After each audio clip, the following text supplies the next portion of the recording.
এখন সকাল ৫-এ গিয়ে হচ্ছে আপনার ৯টা ২১, তো মানে শরীর কাঁপাচ্ছে অনেক, মানে ঠান্ডায় জমিয়ে দিচ্ছে, ঠিক আছে? তো মানে নড়াচড়াও করা যাচ্ছে না, মানে এত ঠান্ডা। তো আপনার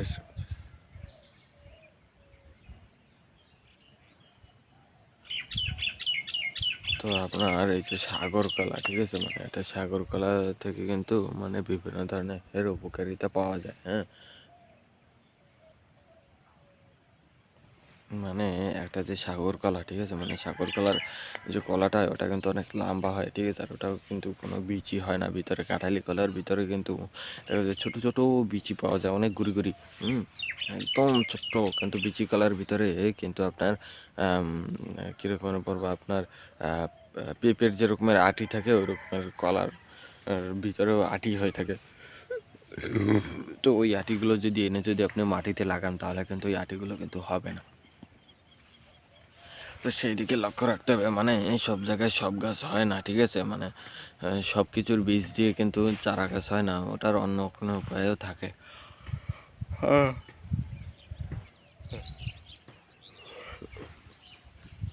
তো আপনার সাগর কলা গাছটাও ঠিক এইরকমেরই, মানে সাগর কলা গাছটাও এরকমের, মানে এতটুকু লম্বা হয়ে থাকে, এর চেয়েও একটু লম্বা হয়ে থাকে, আর কলার ছড়িটাও দেখতে কিন্তু আপনার ওই ঠিক ওই রকমেরই লাগে। মানে কলার ছড়িটাও একটু অন্য রকমের হয়ে থাকে, মানে এই। আর আপনার এই যে পিছনে যে আমার যে এই ঝোপটা দেখতে পাচ্ছেন, এটা কিন্তু কাঁঠালি কলার ঝোপ, ঠিক আছে, মানে এটা একটা পুকুরের কোনায়, ঠিক আছে। তো এই একটা হচ্ছে গিয়ে পার, আর এই একটা পার, মানে একটা কোনা, আর ওই কিন্তু দেখা যাচ্ছে সীমানার ওই যে পাথরটা, ওই যে পাথরটা, ওইটা কিন্তু একটা সীমানারই, হ্যাঁ, মানে এটা কিন্তু একটা সীমানা। তো একটা কোনায় এরকমের গাছটা লাগানো হয়েছে, ঠিক আছে। তো আপনার কাঁঠালি কলা, বিচি কলা, সাগর কলা, লাল সাগর কলা এগুলো লাগাতে হলে কিন্তু খোলামেলা জায়গার দরকার হয়। তারপর আপনার এই যে সাগর কলা, ঠিক আছে, মানে সাগর কলার,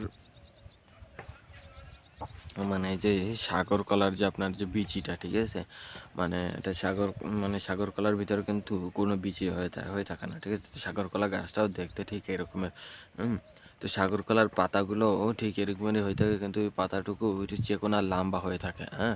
তো ওই সাগর কলার আপনার দাম প্রায় 10-15 টাকা, 10 টাকা, 20 টাকা এরকম হয়ে থাকে, ঠিক আছে। তো এক এক জায়গায় এক এক রকমের দাম। তো আপনার এই সাগর কলা কিন্তু মানে মানুষ প্রায় সবাই খেয়ে থাকে, কারণ সাগর কলা খেতেও কিন্তু খুব একটু স্বাদ লাগে, আর কলা কিন্তু সবসময় ঠান্ডা থাকে গরমের সময়। শীতে তো মনে করেন যে অনেক ঠান্ডা থাকে, হ্যাঁ। তো